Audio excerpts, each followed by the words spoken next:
En 2017, le Cameroun a remporté la Coupe d'Afrique des Nations qui se tenait au Gabon. À cette période-là, l'avant-centre de l'équipe du Cameroun s'appelait Ndip També. C'est un joueur qui n'est pas connu au bataillon et qui actuellement évolue en Chine. Il se trouve qu'il a réussi la performance de finir la compétition en étant titulaire dans l'essentiel des matchs sans marquer le moindre but. Imaginez que dans le même temps, sur le banc de touche, on avait Samuel Eto'o. Auriez-vous trouvé cette situation raisonnable? Qu'auriez-vous pensé des choix du sélectionneur? Il se trouve qu'en ce moment, nous avons une situation à peu près similaire dans les cages camerounaises. On a Fabrice Ondoa, qui est un joueur camerounais qui a du mal à être titulaire partout là où il passe. D'ailleurs, en ce moment même, il joue en 3e division en France, à Nîmes, et il n'est même pas titulaire dans ce club-là, qui pourtant occupe la place de titulaire sur 2 matchs, au détriment d'André Onana, gardien titulaire de Manchester United, gardien titulaire la saison dernière de l'Inter de Milan, et avant ça de l'Ajax d'Amsterdam, qui joue la Champions League tous les ans quasiment depuis 7 ans, et est constamment cité parmi les meilleurs gardiens au monde. Mais comment est-ce possible? Comment en sommes-nous arrivés là? Dans cette vidéo, je vais vous raconter dans les détails le parcours d'André Onana à l'équipe nationale du Cameroun, mais aussi les différentes tumultes qu'il a connus. Et à la fin, on va se poser une question simple. Qui doit jouer? Qui doit être titulaire? Qui doit nous diriger? Quelle est la place de la méritocratie?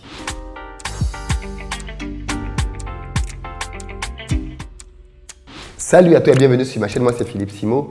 Ici je te parle de développement du continent africain. Donc si ça t'intéresse, tu t'abonnes. Pour ceux d'entre vous qui êtes en Côte d'Ivoire, si vous avez besoin d'un véhicule pour vous déplacer, contactez-nous au numéro qui s'affiche. Si vous êtes plutôt chauffeur de Yango ou alors que vous voulez faire de l'argent grâce au business Yango, je vous invite à nous contacter au numéro qui s'affiche là aussi. Et puis si vous cherchez un espace pour travailler à Abidjan, sachez que nous avons mis sur pied notre espace de coworking depuis lequel je tourne cette vidéo, qui est désormais disponible et vous accueille pour vous permettre de travailler dans un cadre calme, apaisé, avec une très bonne connexion Internet et toutes les autres commodités. Alors aujourd'hui, je souhaite qu'on dépassionne le débat autour du poste de gardien titulaire de l'équipe du Cameroun en allant simplement regarder l'histoire et les faits de 2 enfants prodiges du Cameroun. Parce que ce qu'il faut d'abord savoir, c'est que André Onana et Fabrice Ondoa sont cousins. C'est donc un peu une histoire familiale que nous avons au poste de gardien des Lions indomptables.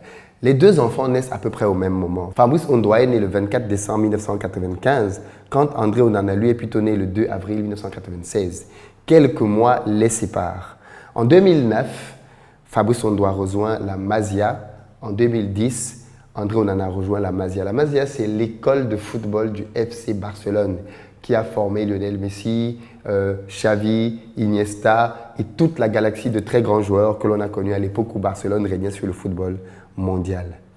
Ces 2 petits-là, donc, comme plusieurs autres enfants, vont rejoindre cette prestigieuse institution grâce à la Fundesport, qui n'est nulle autre que la fondation de Samuel Eto'o. D'ailleurs, à cette époque-là, les gens étaient très enthousiastes au Cameroun parce que Samuel Eto'o a fait entrer à la Masia plus d'une dizaine, voire une vingtaine de jeunes. On se disait donc que le Cameroun, dans les prochaines années, allait avoir une génération dorée. Maintenant, on se disait que tous les jeunes qu'on avait envoyés à la Masia allaient permettre au Cameroun d'avoir un effectif de dingue.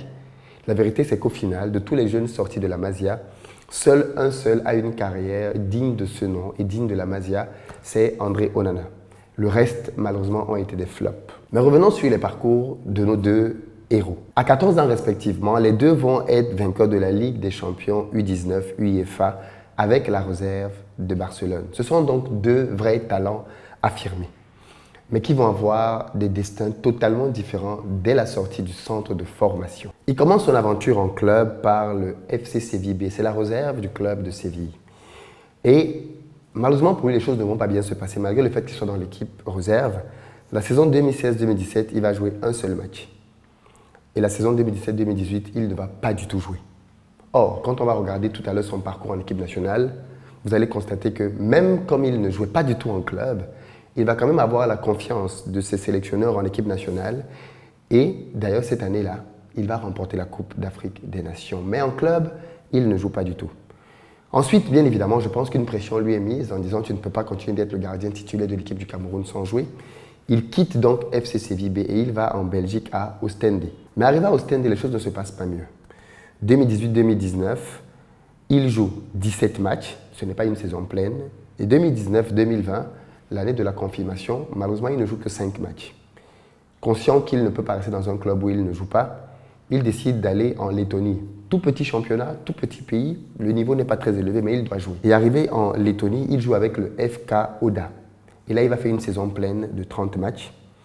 Et la saison d'après, la saison 2023, donc la saison dernière, il va jouer 12 matchs et il va décider de quitter le club pour aller vers un challenge plus important parce que clairement, le niveau en Lettonie n'était pas bon. Et le challenge qu'il trouve le ramène en 3e division française au club de Nîmes, club dans lequel il est donc depuis cette saison et dans lequel, là aussi, il n'a pas beaucoup joué. On compte à son actif 2 apparitions seulement. C'est vous dire qu'en club, le gardien Fabrice Ondoa a beaucoup de mal à convaincre, et ce dans la plupart des championnats là où il est passé.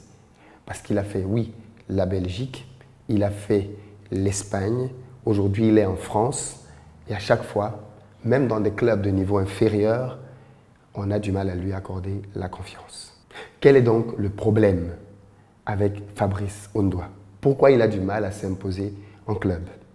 De l'autre côté, quand on regarde la carrière d'André Onana en club, c'est le jour et la nuit, très clairement. Et on ne pourra pas tout lister ici. André Onana, on le sait, quand il quitte le FC Barcelone, il signe un contrat avec la réserve de l'Ajax d'Amsterdam, avec laquelle il va faire une saison. Et il va être confirmé pour ensuite jouer avec l'équipe première. Mais je rappelle qu'à ce moment-là, l'Ajax d'Amsterdam va décider de faire confiance à André Onana pour qu'il devienne gardien principal de la sélection de l'Ajax. Et ceci va bien évidemment être une franche réussite parce qu'André Onana va complètement assuré. La saison d'après, le club va avoir une saison magnifique en Ligue des Champions, arrivant jusqu'en demi-finale, grâce notamment à André Onana, qui, fort de cet exploit-là, va bien évidemment être dans une position dans laquelle il va devoir choisir vers quel club se tourner. Juste que, malheureusement pour lui, il va être pris par un contrôle antidopage. Il aurait pris à l'époque des médicaments de sa copine qui contenaient des substances interdites. Et donc voilà comment il va se retrouver avec une année de suspension. De retour de sa suspension, on va se poser des questions par rapport à son niveau. Et il va sortir une brillante saison à l'Ajax d'Amsterdam, malgré une année de césure. Et bien évidemment, ceci va lui permettre d'avoir 2 choix très importants. Soit retourner au FC Barcelone comme deuxième gardien, ou alors, en attendant son heure, ou alors aller à l'Inter de Milan. Et là aussi se battre pour avoir sa place. Il va aller à l'Inter de Milan. Et bien évidemment, il va parvenir à devenir le gardien titulaire de l'Inter de Milan en quelques mois seulement, alors qu'il était destiné pour un second rôle. Et bien évidemment, par la suite, il va faire avec l'Inter de Milan une saison brillante. Je ne compte pas les matchs parce qu'en réalité, il fait très souvent des saisons pleines partout là où il va. Il est donc, à partir de ce moment-là, avec l'Inter de Milan, de plus en plus cité comme l'un des meilleurs gardiens au monde. Quand on fait les top 10 des classements, André Onana est très souvent dans ces classements-là. Et ensuite, il va donc prendre un challenge très grand en acceptant de venir à Manchester United, une équipe qui est clairement sur le déclin, même si c'est un grand du monde footballistique. Le Manchester United de nos jours a des résultats plus que moyens. Il va quand même accepter le challenge de venir à Manchester United avec une équipe, je le rappelle, qui n'avait pas le niveau défensif de l'Inter de Milan. Mais soyons honnêtes et soyons transparents. Les résultats d'un gardien de but sont intimement liés à sa défense.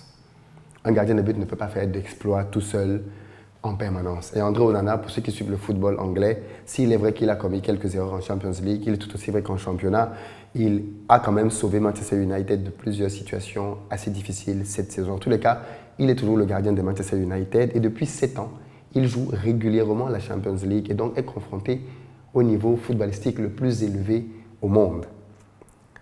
Parlons maintenant de ces 2 garçons en équipe nationale. Fabrice Ondoa démarre sa carrière chez les Lions en 2015 et je le rappelle, il a été le gardien pour l'expédition foireuse de la CAN 2015 avec le Cameroun qui est éliminé au premier tour. On se rappelle tous, éliminé par la Côte d'Ivoire lors du dernier match. Cameroun va perdre 1-0 face à la Côte d'Ivoire, but de Max-Alain Gradel, une frappe surpuissante hors de la surface que le gardien Fabrice Ondoa va essayer de suivre mais ne pourra pas rattraper. En 2017, il va être de l'expédition camerounaise vainqueur de la Coupe d'Afrique des Nations et il sortira d'ailleurs de là meilleur gardien. Et on se rappelle tous de son arrêt fantastique en fin de match face au Gabon, en phase de poule. Ce qui les avait pensé pour beaucoup de gens que le Cameroun risquerait de rééditer l'exploit de 2017, vu que Fabrice Ondoa est au goal et qu'il a fait un match héroïque, il faut le dire, face à la Gambie. Quoi qu'il en soit, c'est là que les rapprochements s'arrêtent. Voilà donc le parcours de Fabrice Ondoa. Une vie en club très maigre, une vie en équipe nationale un peu plus remplie, dans laquelle il a été vainqueur avec le Cameroun en 2017 et ceci, les Camerounais s'en souviennent. Voilà pourquoi d'ailleurs, à chaque performance d'André Onana qui paraîtrait pas convaincante, il y a toujours le spectre de se dire « allons chercher Fabrice Ondoa, c'est avec lui qu'on a gagné ». Et donc, bien évidemment, ces deux jeunes hommes sont aujourd'hui en compétition pour le poste de gardien principal de l'équipe du Cameroun. En équipe nationale, André Onana, il faut le dire, a fait des choix assez importants. En 2017, alors qu'il est convoqué pour venir jouer avec les Lions indomptables, il décline la convocation parce qu'il est juste au début de sa carrière à l'Ajax d'Amsterdam. Il estime qu'il a besoin de consolider cette place-là. Un peu comme cette année, ça a été fait par le petit Mugi. Cela va bien évidemment être mal pris parce qu'on va estimer que tout comme lui, d'autres joueurs d'ailleurs vont décliner la sélection. Choupo-Moting, Zambo Anguissa et d'autres. Le commando qui vient donc pour la CAN et qui va la remporter est un commando d'une équipe camerounaise sans star. Preuve qu'il n'y a pas besoin de star pour gagner la CAN, mais plutôt d'une bonne tactique de jeu. André Onana, par la suite, devient donc le grand gardien qu'on connaît et est rappelé à l'équipe nationale par la force de ses résultats. D'ailleurs, je rappelle qu'André Onana aujourd'hui a signé à Manchester United pour un contrat de près de 50 millions d'euros, faisant de lui le plus gros contrat de l'histoire du football camerounais. André Onana, aujourd'hui, est clairement le meilleur joueur de l'équipe de football du Cameroun, de par le niveau de performance auquel il évolue, suivi de Zambo Anguissa. Quand on voit la hargne que ces deux gars ont sur le terrain, pour ma part, je pense que André Onana mériterait d'être capitaine de l'équipe des Lions après le départ de Aboubakar Vincent, qui aujourd'hui porte le brassard. Quoi qu'il en soit, en termes de performance donc, chez les Lions, André Onana a des résultats plutôt modestes.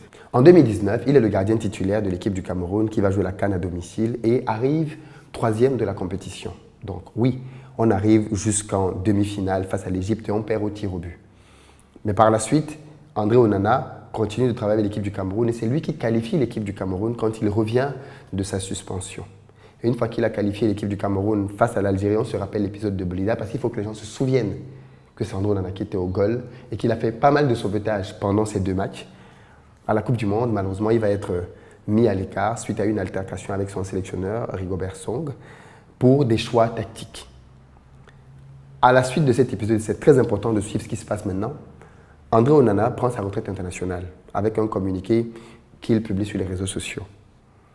Et par la suite, il va continuer sa carrière en club et signer à Manchester United. C'est très important de faire cette petite précision, mais quand André Onana signe à Manchester United, il n'est plus international. Donc, il n'est pas question pour lui de jouer la CAN. Manchester United signe donc un gardien qui ne jouera pas la CAN. C'est très important à comprendre parce qu'aujourd'hui, on reproche à André Onana son manque d'amour pour le Cameroun en acceptant de venir la veille d'une compétition. Pas du tout. Je pense qu'André Onana n'a pu venir à cette date que parce que la Fédération camerounaise de football l'a autorisé, parce que Manchester United n'a aucun moyen de contraindre la fédération. Mais si Manchester United a pu convaincre la fédération, c'est simplement parce qu'elle a mis la fédération camerounaise face à un fait. Quand nous avons signé ce joueur, il n'était plus international et donc ne devait pas venir à la CAN. Nous n'avons pas prévu de backup. Permettez-nous de pouvoir l'avoir le plus longtemps possible. Et si Samuel Eto'o a accepté ça, c'est bien parce qu'il n'avait pas beaucoup d'arguments pour être contre. Et ça, c'est important de le dire, parce que depuis qu'on salit le nom d'André Onana en disant qu'il n'aime pas le Cameroun, ainsi de suite, très peu de personnes se souviennent qu'il n'était plus international quand il a signé à Manchester United et donc ne devait pas participer à la CAN. Il va y avoir une intervention politique du ministre des Sports au Cameroun, faisant revenir André Onana dans l'équipe. Et en décidant donc de revenir dans l'équipe, André Onana va pondre un communiqué très intéressant dans lequel je vais vous lire juste le début du 3e paragraphe. Face à la manipulation, au mensonge et à l'abus de pouvoir, je choisis de demeurer fidèle à mon idéal en représentant avec fierté un pays qui mérite notre engagement sincère. C'est le moment de nous unir, d'œuvrer en harmonie pour notre bien commun, le Cameroun. Face à la manipulation, au mensonge et à l'abus de pouvoir, on voit très clairement ici qu'il doit être en train de faire allusion aux dirigeants du football camerounais, à savoir son sélectionneur et le président Samuel Eto'o. Beaucoup de rumeurs sont sorties, bien évidemment, derrière ce qui s'était passé. Et lui, il pense se communiquer pour revenir à l'équipe nationale. André Onana arrive donc Mais il est difficile que quand André Onana est là, on ne le fasse pas jouer. Comment on justifierait ça? Le fait qu'il... Mais on voit clairement quand même que son retour ne plaît pas à tout le monde, puisque ceux qui ont fait qu'il parte de l'équipe sont toujours dans l'équipe. Clairement. Donc fondamentalement, je pense que le retour d'André Onana ne plaît pas à tout le monde dans le management. Quoi qu'il en soit, le talent parle, c'est le meilleur, il doit jouer. Et bien comme il arrive normalement avec l'accord qu'il a eu avec Manchester United le jour du premier match, qu'est-ce qu'on constate? C'est que le premier match, la confiance est plutôt donnée à Fabrice Ondoa, qui, je le rappelle, ne joue pas en club. Donc c'est un gardien qui n'a pas les réflexes au beau point. Quand tu ne joues pas, forcément, tu perds de tes réflexes sur un terrain. Mais ça ne suffit pas. Le deuxième match, on met André Onana face à la machine sénégalaise et il encaisse 3 buts. 3 frappes dans le match. Je rappelle qu'en face, le gardien sénégalais encaisse un but de la seule frappe qui a été cadrée aussi. Et ensuite de cela, on est très surpris que face au dernier match à la Gambie, ce soit Fabrice Ondoa qui retrouve les goals. Qu'est-ce qui justifie de tels changements? Fabrice Ondoa fait un bon match, bravo Fabrice, qui contribue à qualifier le Cameroun. Mais est-ce qu'on peut expliquer, justifier de manière rationnelle qu'un joueur de 3e division en France qui a du mal à s'imposer en 3e division puisse jouer et être titulaire devant André Onana, l'un des meilleurs gardiens au monde, titulaire à Manchester United, qui joue la Champions League toutes les saisons quasiment? Comment on explique ça? Est-ce que c'est vraiment un système de méritocratie? Parce qu'il faut être clair là-dessus. S'il est vrai que les deux ont eu une carrière à peu près semblable au début, aujourd'hui c'est le jour et la nuit. André Onana et Fabrice Ondoa ne jouent plus du tout dans la même ligue, la même zone.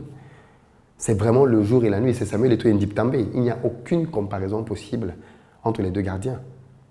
À moins que tous les spécialistes se soient trompés sur Fabrice Ondoa. Mais André Onana est beaucoup plus rassurant à tous les niveaux. Comment donc expliquer qu'à l'équipe nationale du Cameroun, on soit en train de jouer avec quelqu'un de moins compétent par rapport à quelqu'un de compétent? C'est forcément des raisons extrasportives qui peuvent justifier un tel choix.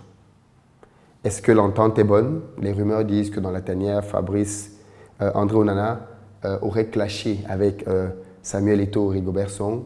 Vrai ou pas vrai? En tout cas, c'est ce que des rumeurs des personnes très proches de la tanière font sortir comme information. D'ailleurs, il y a eu une réunion en matinée entre les 3 hommes pour trouver un terrain d'entente. Réunion qui s'est plutôt bien passée. Et on annonce une nouvelle imminente en fin de journée pour déterminer qui sera le gardien pour la suite de la compétition. À mon avis, je pense que, vous l'aurez deviné, il faut donner à César ce qui est à César. André Onana est le meilleur gardien africain du moment. Ce n'est même pas simplement camerounais, africain du moment. L'un des meilleurs au monde. Il joue à un niveau de performance et d'exigence tel qu'aucun autre gardien n'a aujourd'hui sur le continent. Et nous devons valoriser cela en lui donnant sa place. Ce n'est même pas une question qu'on devrait se poser de savoir qui des deux doit être sur le terrain de bataille. Vous savez, le problème avec quelqu'un comme Fabrice Ondoa, ce n'est pas qu'il n'est pas bon sur un match. C'est la constance et la répétition dans l'effort. Les 3 buts qui ont été encaissés par André Onana, aucun de ces buts n'est de son fait. Alors on peut peut-être discuter effectivement du dégagement qu'il a fait du point, qui n'a pas été vraiment excentré, qui est revenu sur un joueur à l'axe. Mais ce joueur-là n'était pas seul. Il avait face à lui un défenseur camerounais. On aurait pu beaucoup mieux défendre. Et surtout, ne l'oubliez pas, le ballon a été dévié. Le ballon n'aurait pas été dévié, André en a été dessus, mais le ballon a été dévié. J'espère donc que la compétence, le mérite vont être respectés et que André Onana retrouvera sa place. Mais s'il ne la retrouve pas, on va être à fond derrière Fabrice Ondoa parce qu'il faut bien évidemment aussi soutenir le gardien quel qu'il soit. Ce sera un choix des encadreurs, mais je me demande si ce sera un choix sportif. Est-ce qu'on ne veut pas faire vivre à André Onana une humiliation de plus? Dans tous les cas, si j'étais André Onana et qu'à cette CAN, on faisait passer Fabrice Ondoa, que tout le monde sait être moins fort que moi en titulaire, je ne reviendrai pas à l'équipe nationale. Parce que ça veut dire simplement que c'est un manque de respect. Et qu'est-ce que vous feriez, vous, si vous étiez André Onana et qu'on faisait jouer devant vous un gardien de 3e division en France, qui n'est même pas titulaire dans ce club en 3e division? Comment on pourrait vous l'expliquer? Comment on pourrait vous expliquer que vous devez revenir jouer dans cette équipe? Avec quels arguments? Parce que oui, André ne peut pas nous qualifier pour des compétitions et après Fabrice Ondoa vient être titulaire pendant la compétition. Parce que ceux qui disent oui, mais Fabrice Ondoa, il nous a sauvés dans des matchs, peut-être. Mais il faut donc que Fabrice Ondoa joue toute la qualification, qui joue de manière régulière tous les matchs. Parce que c'est sur une longue période que l'on peut évaluer la régularité et la performance d'un gardien. Ce n'est pas juste sur un match. Sur un match, tout le monde peut faire un bon match ou tout le monde peut se trouver. Mais la valeur intrinsèque d'un gardien, elle est connue sur du long terme. Et sur le long terme, André Onana a démontré de très loin qu'il était supérieur à Fabrice Ondoa. En tout cas, c'est ce que l'on constate aujourd'hui. Dites-moi ce que vous en pensez, vous. Si vous pensez que Fabrice devrait être titulaire, pourquoi? Et argumentez bien évidemment dans les commentaires. Peace.